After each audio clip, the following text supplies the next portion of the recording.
في فرق ما بين فكرة الطاقة الإيجابية والتفكير الإيجابي؟ الحتة دي فعلا الفكر الإيجابي ده ممكن يأثر علينا، ولا مع الوقت ممكن يخلينا إن إحنا بقى عايشين في ضغط نفسي بالفكرة إيجابية إيجابية إيجابية؟ الطاقة الإيجابية هي الطريقة اللي احنا بنعيش بيها حياتنا.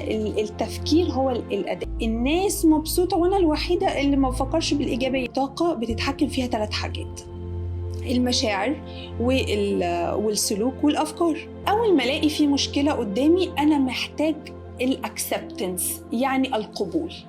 أي مشكلة بنتحط فيها لو ما قبلناهاش دي أول خطوة للتراجع وأول خطوة للفشل. هو سبحان الله اكتشفوا في الدراسات والعلم إن لما بنحمد ربنا الخلايا اللي في جسمنا كلها بتشارك في الحمد، فالجسم بيكون في صحة أفضل. حضرتك قلتي في الحتة دي نقطة مهمة قوي، وهي فكرة إن أنا أحمد ربنا على التحدي.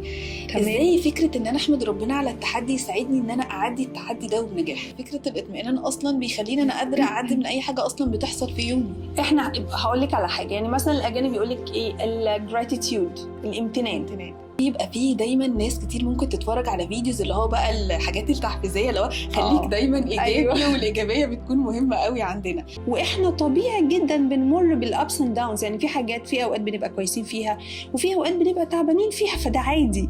فلا ما نبقاش مزيفين عشان نبسط غيرنا.